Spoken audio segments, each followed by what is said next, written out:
Okay, so hey guys, and welcome back to another predictions video. And in today's video, I'm going to be predicting the Nakatani versus Cuellar fight. And so, if you are new around here and you have not yet subscribed, please do so. Like the video if you do indeed like the video, and let's get straight into this. So, of course, this is another huge card out in Japan, a card in which yet again is headlined by Junto Nakatani. He is amongst the names in which are just a handful of huge names in Japan who are able to sell really well and pretty much will always deliver. And you have the likes of him, you have of course Naoya Inoue, and then you also have Kenshiro Teraji can do that as well. It seems like Takuma Inoue was able to do that as well, but that of course has kind of dropped off a little bit. But they're kind of arguably the three kind of main names in Japan who are able to really sell out arenas really well. And so Nakatani, yet again, like I say, headlining another event, which has another great undercard as well. And they're all big bantamweight bouts on this card. And so definitely I feel like the winners of these should be looking to kind of fight against each other.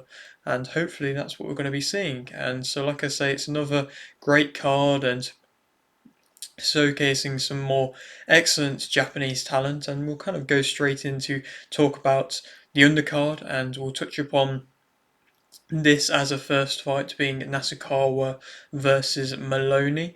I think it's a definitely a good fight. It's a good matchup. I think it was surprising for me to hear that this fight was made because I just wasn't really expecting Nasukawa to be moved quite as quickly as what he has been. Obviously, he has that kickboxing background and it's made him achieve so much. Obviously, he had the whole kind of Floyd Mayweather thing, and in general, he has that huge following. And so, it's maybe shouldn't have come as much of a surprise that he has been moved really quickly, but this is quick. I mean, this is his sixth professional boxing fight, and he's in with somebody in Jason Moloney, who has always been in and around the world title scene. He is a former champion, and obviously last time out versus Takai, it was not perhaps a fight that was his best performance, and he has shown to be maybe not quite a kind of world champion level. I think there's definitely been fighters who have been able to expose him to an extent, and obviously he's been knocked out really badly in the past, and he's been always tested with many different contests that he's been in, but the losses in which he has, like I say, showcased that he maybe isn't quite that of a world level. And so I feel like him coming in as an away fighter and willingly taking on a really tough test in Nasukawa is something that he should get given credit for because he obviously has achieved so much, and I feel like this is maybe a final roll of the dice for him.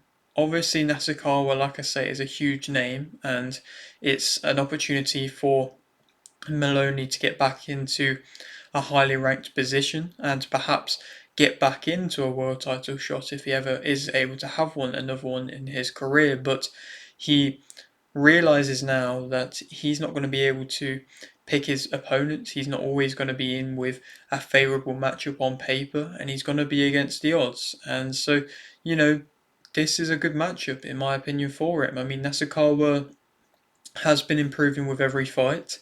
I'm sure he is the stronger favourite for this fight, and he should be. In his last performance, he was able to dictate the range, always be springing in and out with his shots, leading off his jab very well, and setting up some good fundamental straight 1-2 shots that looked very nice and impressive to watch.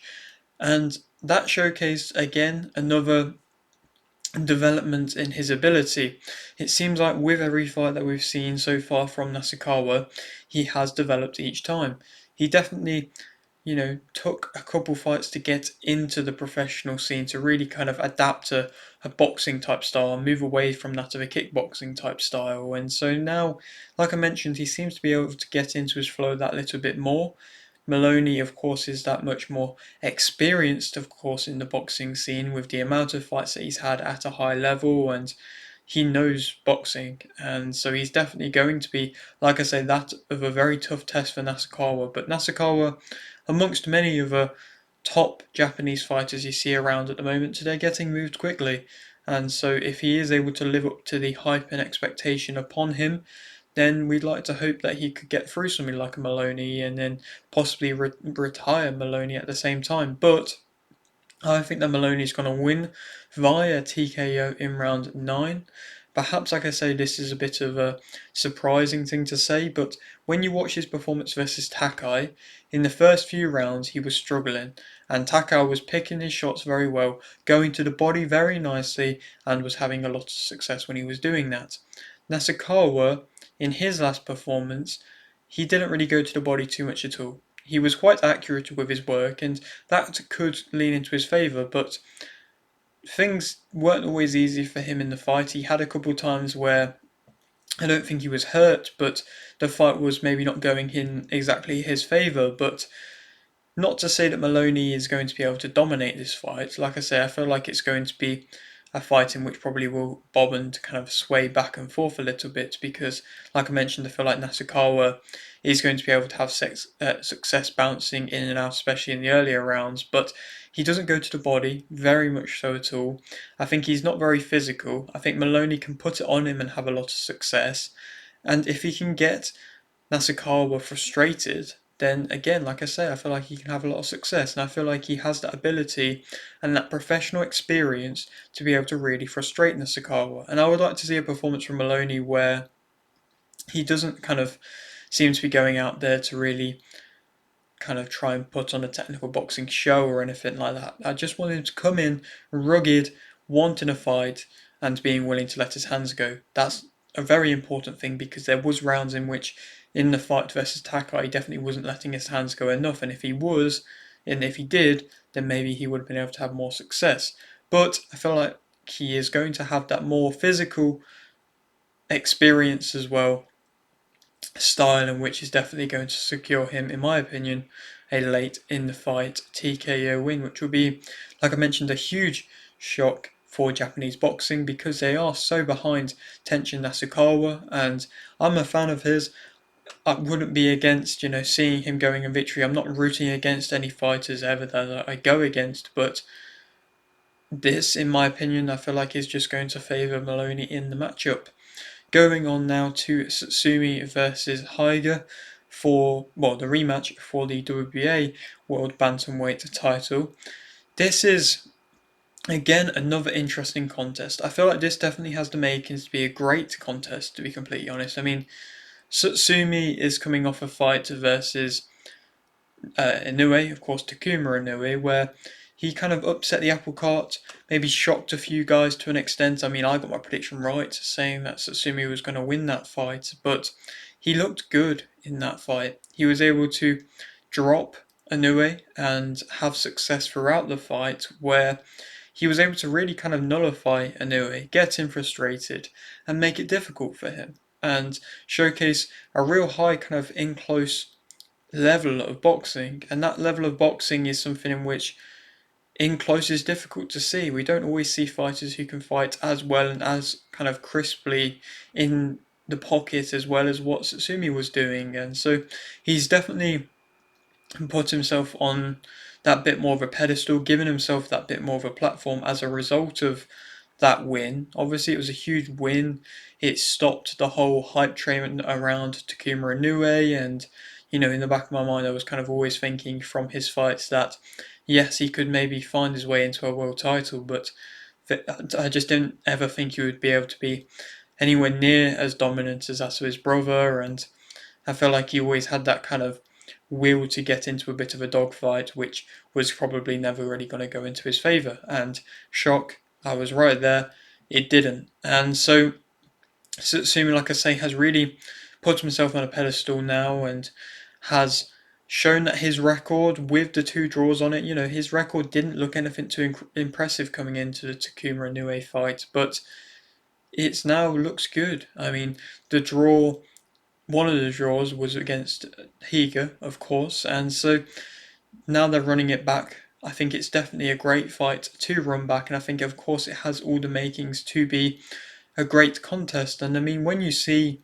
these Japanese fighters quite often have draws on their records, early losses on their records, you can easily overlook them and not kind of see how good they are and not accept how good they are. But it's because of how good the matchmaking is and how good and tough they are tested very early on in their careers, these guys. And so both of these guys, of course, have already faced once before, and it was much earlier on in both of their careers. And so it was a very good fight. It was a very close fight as well, and you definitely could have argued both ways for one side to be the winner, one side to not be. And perhaps I would have said that Tsutsumi maybe did enough to win the fight the first time, but obviously now we get to see it again, and now we get to see it with that bit more eyes on it and with that bit more attention given to it, like it deserves. Because I feel like I mentioned, it's destined to be a great matchup. I mean, Higa is another in the pocket type of fighter, but he's that bit more different. I think he is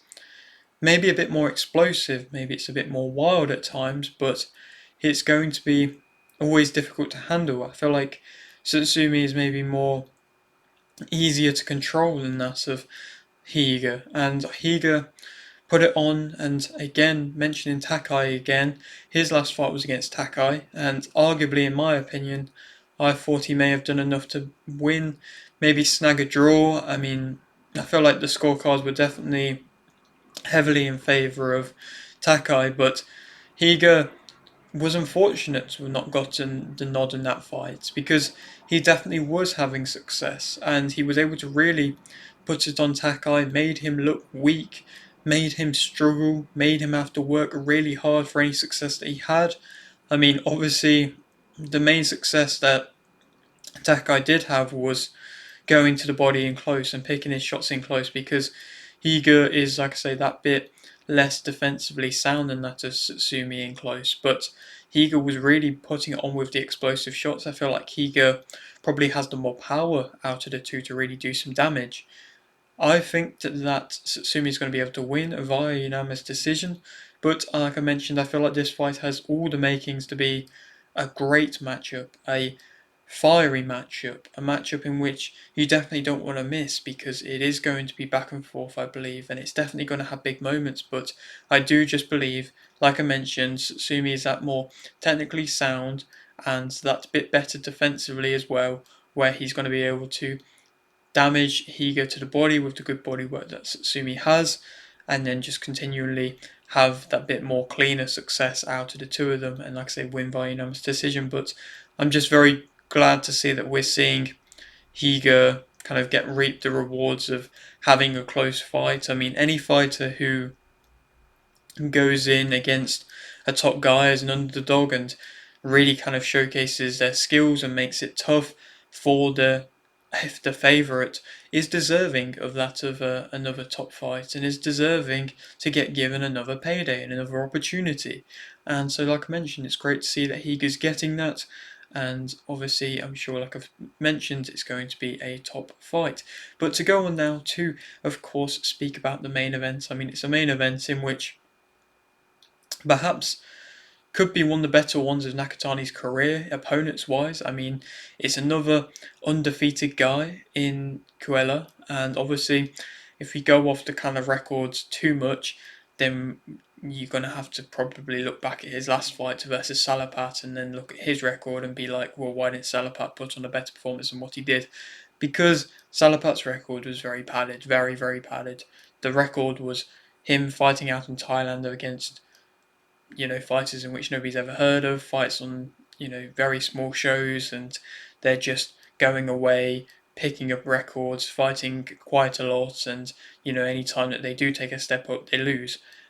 Perhaps this could be the case versus Cuellar. Cuellar really hasn't been tested. I don't believe that he has fought outside of Mexico. I may be wrong with that, but he, yet again, like Salapat, has gotten himself a ranking, and that of a good ranking at the same time, and a ranking in which he's deserving of this fight. I mean, obviously there's huge names floating around with Nakatani.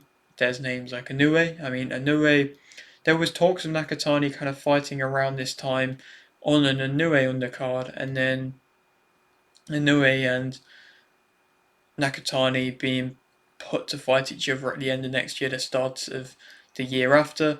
Doesn't seem like that's going to happen. To be completely honest, I don't really believe that Nakatani will ever fight Inoue. Obviously, it's a shame because they are two of the best in and around them weight categories, and it would be a huge Japanese fight, most definitely the biggest one ever. I mean, when I did my 10 fights I want to see in 2025, that was one of the ones, but do I believe it's going to happen? Probably not. Like I mentioned, I think it's going to be a shame to not see, but I just don't believe it is going to happen. But at the moment, Nakatani is taking on all challenges. And so you've got to give them credit for that. Obviously, they're not the other world champions, and so perhaps you kind of got to be like, why is he not trying to chase unifications? Why is he trying to not go for undisputed? But he's still young in his boxing career, and he doesn't seem to be in any kind of rush, to be completely honest. And he doesn't seem to be wanting to, jump out of this weight category too long. I feel like he is enjoying making bantamweight for the moment, and he, of course, is having a lot of success there. So why change things if of course, there's nothing wrong with them? And so he is, like I mentioned, taking on all challenges at the moment, and he is one of these big Japanese stars, and so whoever you put him in against, even if nobody's ever heard of them, people are going to tune in and watch because Nakatani has provided so many moments in his career so far, which have just been stand-up moments and just excellent moments and really clean moments and sharp moments. I mean, the win versus Moloney is a win that I look back upon, an excellent knockout. The win versus and Kayas was an excellent knockout as well, and that was so early on in the fight. And so he definitely, like I mentioned, has been able to create a fan base, get eyes upon him, make people want to come and watch his fights, whoever they're against. But obviously, we have Cuellar, again, like I mentioned, a name in which has earned himself a ranking, but even though the record on paper looks similar to that of Nakatani, it's a very padded record. It's so interesting to see how the records can be so padded, but arguably you would probably have to say the skill gap is so wide. Doesn't mean that Cuellar can't cause problems for Nakatani. That can of course happen, and it's a fight in which of course you don't want to overlook. I feel like this is definitely a tougher matchup than that of what Salapat was, and like I mentioned, could be one of the tougher ones in Nakatani's career so far. But of course, it's just going to be interesting, and of course, on paper, Nakatani is going to be the clear favourite. But to kind of give a brief overview of the fight, Nakatani, of course, is 29-0 with 22 KOs, and Cuellar is 28-0 with 18 KOs. This fight is for the WBC World Bantamweight title. Nakatani's last fight was a win via TKO in round 6 versus Salapat, and Cuellar's last fight was a win via unanimous decision versus Velasquez. Nakatani is 27 and Cuellar is 23. Now, this is in Nakatani's, of course, home country of Japan, and Nakatani is a southpaw.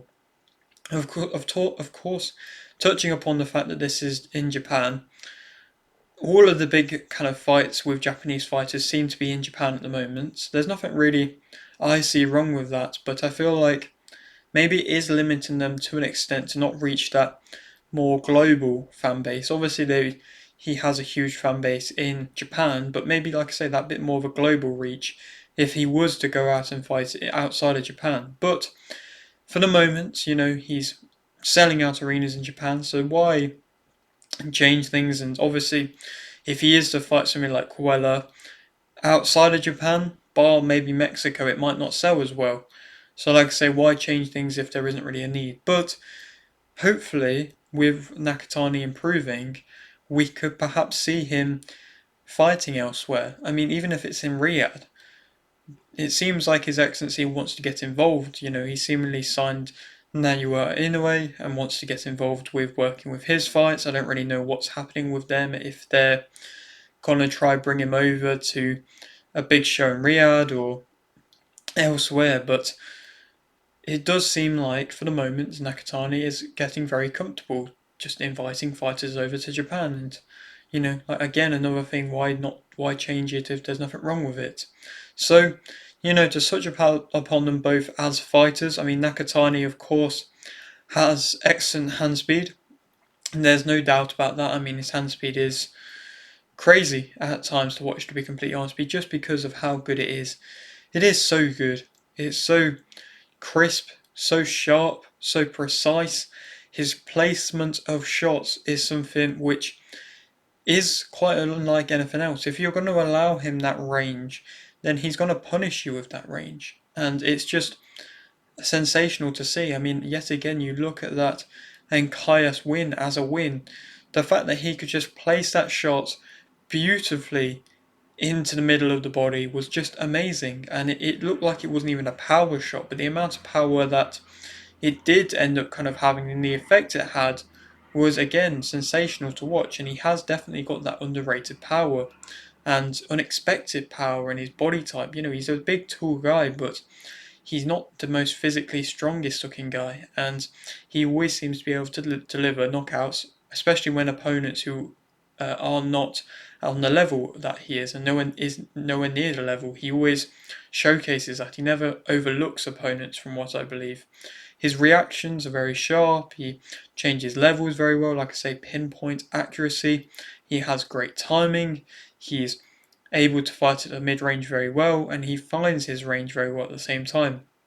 He's got power that puts you off, like I say, unexpected power, and when you deal with it and take it, if you can take it, then it definitely will put you off, continually wanting to take it over and over again. And that's no surprise. He sees you coming, and quite a lot of the time showcases his great timing by seeing you coming, can catch you with shots coming in, or can just slip a shot and make you look quite silly at times.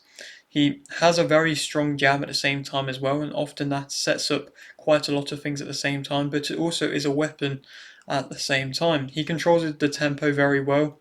For the most part, the tempo in which he fights, that's quite a slow tempo, and perhaps you could say that might go into Cuellar's favour, but he does control the tempo. He can up it at times, and he seems to up it at will with big combinations which he can throw when he does up the tempo.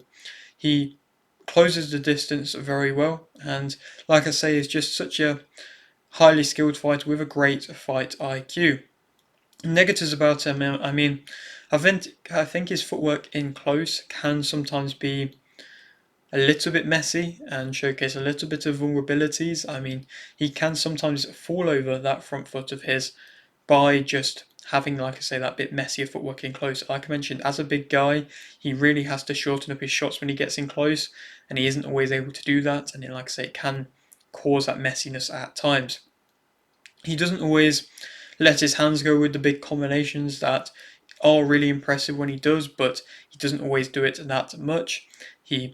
If he does miss it, then he can be kind of made to be punished, and definitely does extend. He brings his shots back very well, but of course he has that long reach. So if he does miss a shot, then he can definitely get caught with shots. And the fact that he's also throwing from wide and from quite low as well, like I say, another reason, if he can get timed well, then he can definitely get hurt.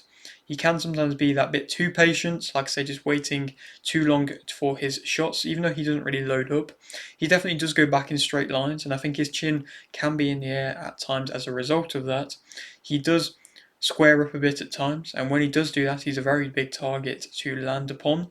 He tries to be a bit too physical in close at times. Like I say, he has that unexpected power, but I don't think he's the most physical of fighters, and I don't think when he tries to push you back and maybe rough you up in close a little bit, that it really goes into his favour. And I would just not really like to see him really try and do that too much versus Cuellar. And he does have that of a weak guard. To speak about Cuellar as a fighter, he's able to go to the body very well, and will consistently do it. Not the same way in which Nakatani does it, because Nakatani changes levels quite well when he's doing it, but Cuellar will go for the nice hook to body, hook to the head, pairing up his shots nicely and coming in with combinations, clubbing combinations quite a lot of the time. He plants his feet well, he twists into his shots, so perhaps they are a bit slappy at times, but they do generate a good amount of power. Like I say, he doubles up his shots well. He can fight on the front or the back foot, which is something which is important when you're against a Nakatani. I feel like he is definitely going to respect Nakatani as an opponent, so he might be willingly going onto the back foot. But he can fight there. He does always throw in combinations, and it is making you kind of not want to pressure him. He has that timing as well, which is good, but when you do kind of get in close, when you do try and get rugged with him, and even if he is on the back foot, he's going to make you not want to come forwards because he's going to get the better of the exchanges even if he is on the back foot. He turns up the pace similarly to that of Nakatani, seemingly when he wants, so it could be, a battle of Nakatani turning up the pace at times, Cuellar turning up the pace at times, and then kind of going back and forth in that way. He doesn't force the fight, which is nice to see. I mean, some Mexicans, when they get you hurt, they're really going to try and force and push you through the fight, put on the pressure and try and get you out of there, but that's not always the best of game plans and it can get you caught, but he doesn't seem to always be doing that. He has a good work rate and, like I say, his shots are clubbing. Negatives about him, I think he can definitely sit on the ropes. Like I say, he's sometimes so confident of his ability throwing on the back foot that he is just going to be sitting on the ropes. That's something in which Nakatani could definitely punish. If Nakatani can get him onto the back foot, then he can use his long range shots to just be out of range of that Cuellar, and Cuellar might not be able to respond on the back foot the same way that he may want to. And then if he's going to be sitting on the ropes then I feel like he's definitely going to be taking a lot of punishment. He does stand tall and he has minimal head movements as well. He does sometimes smother his work and try and drag you down, but if he's trying to drag down Nakatani, it's going to be very difficult to do that. Of course, like I mentioned, referencing the size of Nakatani and the fact that Nakatani will try and time you if you do try and come in smother his work. His hand speed isn't anywhere near the kind of levels of that of Nakatani, same with his reactions. He can be a bit shoving at times, and it can definitely get him in trouble with a ref, and maybe we could see something like that happen. He does leave his jab out, and he does leave it out quite often, and again, Nakatani could definitely punish upon that. Like I mentioned, he has slapping hooks. He does square up quite often at times as well. His reactions, like I mentioned, are nowhere near the level of Nakatani's. He does stay in range too long, and he does take punishment. Nakatani is the favourite for this fight, and I think that Nakatani is going to be able to win via KO in round 7. I think he could land a brutal body shot that could probably really damage and knock out Cuellar, or he could probably go to the head and come with a flurry of punches and get the ref to jump in and then maybe be a TKO win. Like I mentioned, there's definitely a recipe there if Nakatani can get Cuellar onto the back foot, when Cuellar will just sit on the ropes, and that's not going to be good for Cuellar because, like I say, Nakatani can use his range, be just out of range, and make Cuellar then commit to a shot. Nakatani can then time him with shots. There's definitely a recipe there for Nakatani to be able to win, and to win quite comfortably with the better power that I feel like Nakatani does most definitely possess. Then who he could go on to fight next? I mean, like I mentioned, it seems like he wants to kind of beat up everybody who's kind of in and around the rankings or below him, but there really isn't too many names that he's kind of got there left to beat. I mean, Charlie Edwards is a name which is floating about, of course, now European champion. That could be a fight that's been made. I mean, he's gone to the WBC kind of expos and things like that, and has shook hands with Nakatani and seemingly been wanting that matchup. So maybe that could happen. I mean, that is a big name and maybe a big opportunity to get Nakatani over to the UK. Like I mentioned, that perhaps that could happen and help create a worldwide audience. But otherwise, of course, now you're in a way that fight could possibly happen, but I really doubt it. I feel like the Takuma Inoue fight could still happen. Takuma probably does need quite a bit of time out to, mentally recover and get over the loss that he took versus Takai versus Tsutsumi, because it wasn't a bad loss, but I think mentally it did showcase a lot of vulnerabilities in his game. So I feel like he definitely could still be a fight there to be made versus Nakatani, but it would be more of like a voluntary defense. So, like I mentioned, maybe that could happen. Nishida, Takai, again, two champions. They're two fights that I would love to see. Hopefully, we get to see them soon. Like I mentioned, I do feel like it is about time that we're seeing these bantamweight champions actually going up against each other, because Nakatani has been so dominant. He could definitely go off and try and pick them titles, and I'm sure because these other two champions haven't had that level of experience, they've been watching Nakatani and probably will be willing to give Nakatani an opportunity because they want the chance to become a star, and they want a chance to be able to sell and be a main event like Nakatani has been on multiple occasions. So, I'm sure their matchups could definitely be easily made, with Top Rank, of course, being involved as well. But yeah, that is it for today's video. Hope you did enjoy. Like the video if you did indeed like the video, subscribe if you're new, and thanks for watching.